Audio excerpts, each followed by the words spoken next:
Hi kids, this is Mrs. Gouloff again. As promised, I'm back to read chapters 11 and 12 of Because of Winn Dixie. Remember, at any time, if you would like to read ahead, if these videos are not coming fast enough for you and you want to know what happens to Opal and Winn Dixie, you can go to the Allen County Public Library site, the virtual library, and click on the button for Tumble Books. There are lots of great books, ebooks that you can read online there. So I am going to go ahead and start chapters 11 and 12. Chapter 11, Because of Winn Dixie. That night, there was a real bad thunderstorm. But what woke me up wasn't the thunder and lightning. It was Winn Dixie, whining and butting his head against my bedroom door. Winn Dixie, I said, what are you doing? He didn't pay any attention to me. He just kept beating his head against the door and whining and whimpering. And when I got out of bed and went over and put my hand on his head, he was shaking and trembling so hard that it scared me. I knelt down and wrapped my arms around him, but he didn't turn and look at me or smile or sneeze or wag his tail or do any normal kind of Winn Dixie thing.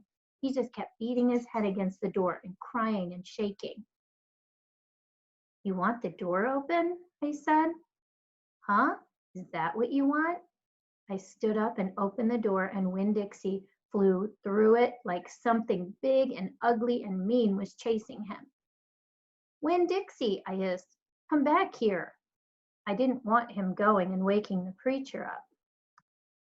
But it was too late. Winn Dixie was already at the other end of the trailer in the preacher's room. I could tell because there was a sprawling sound that must have come from Winn Dixie jumping up on the bed. And then there was a sound from the preacher like he was real surprised. But none of it lasted long because Winn Dixie came tearing back out of the preacher's room, panting and running like crazy. I tried to grab him, but he was going too fast. Opal, said the preacher. He was standing at the door to his bedroom, and his hair was all kind of wild on top of his head, and he was looking around like he wasn't sure where he was. Opal, what's going on?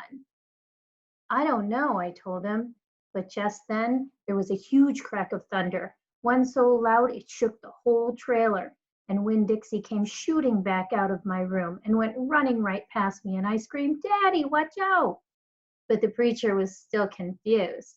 He just stood there, and Winn Dixie came barreling right toward him like he was a bowling ball, and the preacher was the only pin left standing, and wham!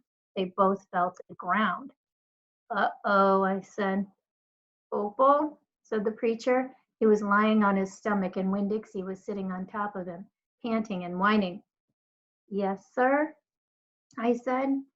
Opal, the preacher said again. Yes, sir, I said louder.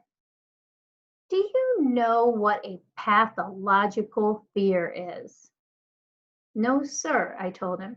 The preacher raised a hand. He rubbed his nose. Well, he said after a minute, it's a fear that goes way beyond normal fears. It's a fear you can't be talked out of or reasoned out of. Just then, there was another crack of thunder, and Winn Dixie rose straight up in the air like somebody had poked him with something hot. When he hit the floor, he started running. He ran back to my bedroom, and I didn't even try to catch him. I just got out of his way. The preacher lay there on the ground, rubbing his nose.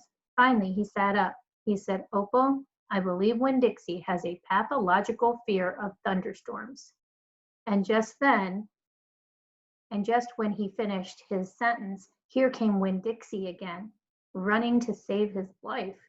I got the preacher up off the floor and out of the way just in time.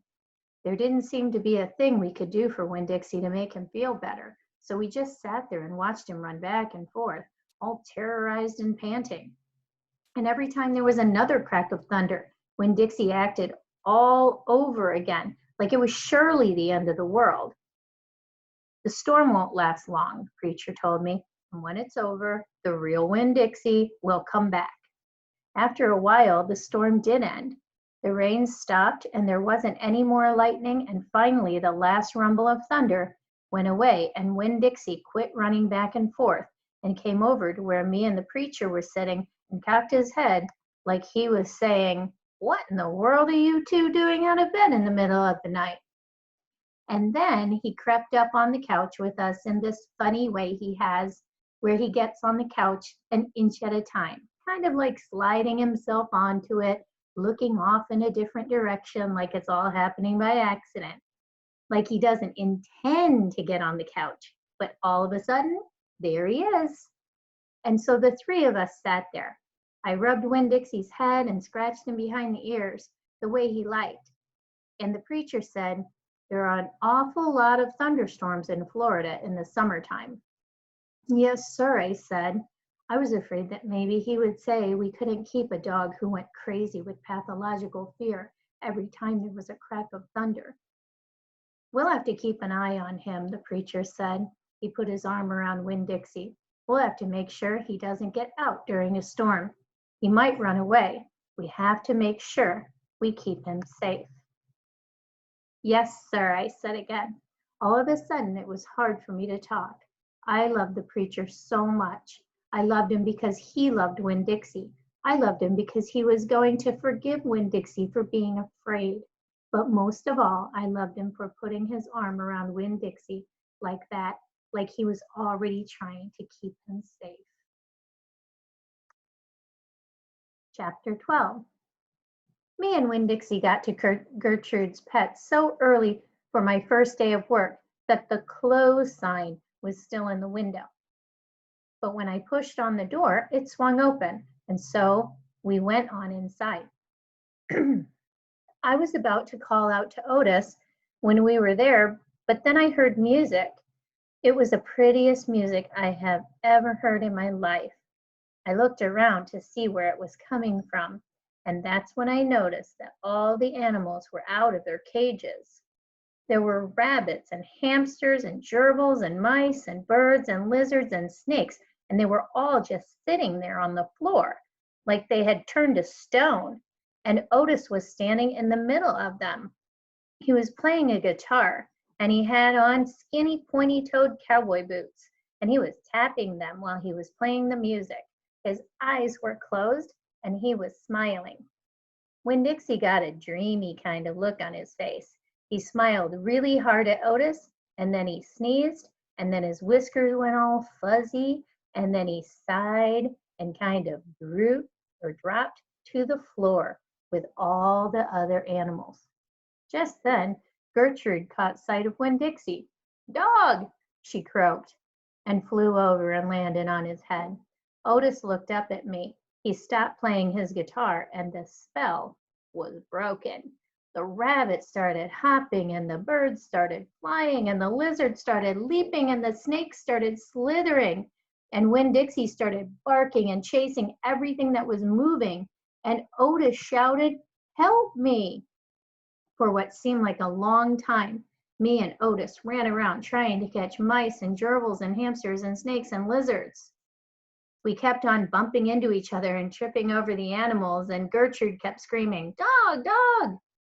Every time I caught something, I put it back in the first cage I saw. I didn't care if it was the right cage or not. I just put it in and slammed the door. And the whole time I was chasing things, I was thinking that Otis must be some kind of snake charmer, the way he could play his guitar and make all the animals turn to stone. And then I thought, this is silly. I shouted over Winn-Dixie barking and Gertrude yelling. I said, "Play some more music, Otis." He looked at me for a minute. Then he started playing his guitar, and in just a few seconds, everything was quiet. Winn-Dixie was lying on the floor, blinking his eyes and smiling to himself and sneezing every now and then. And the mice and the gerbils and the rabbits and the lizards and the snakes that we hadn't caught yet got quiet and sat still. And I picked them up one by one and put them back in their cages.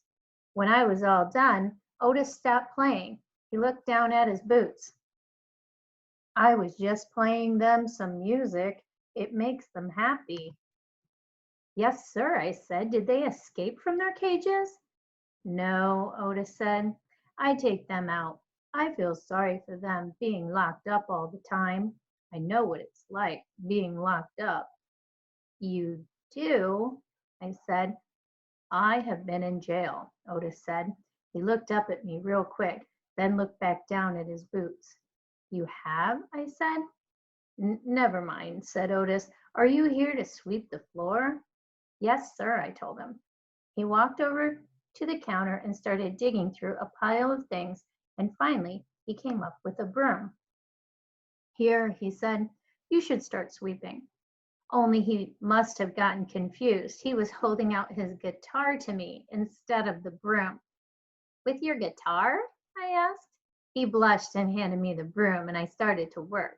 I am a good sweeper. I swept the whole store and then dusted some of the shelves.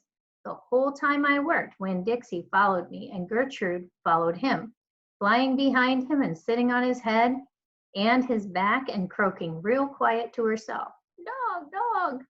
When I was done, Otis thanked me. I left Gertrude's pets thinking about how the preacher probably wouldn't like it very much that I was working for a criminal.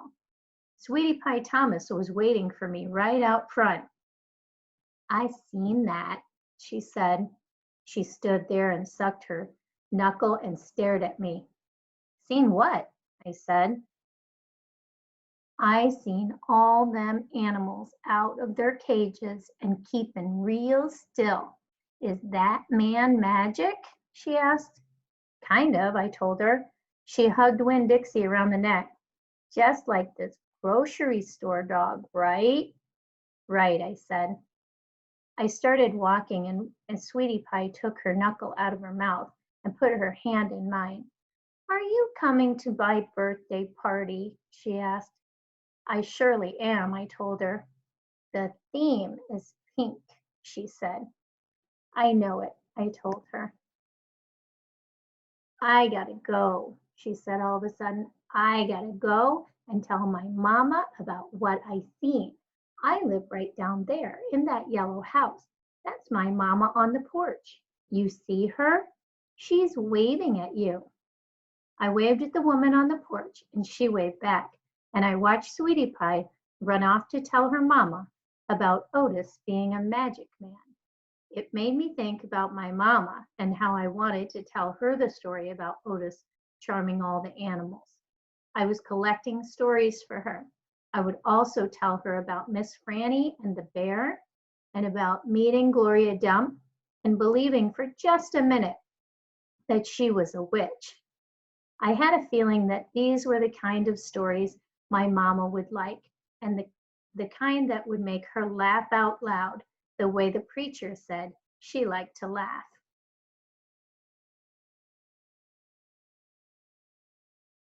Okay, so that was chapter 11 and 12.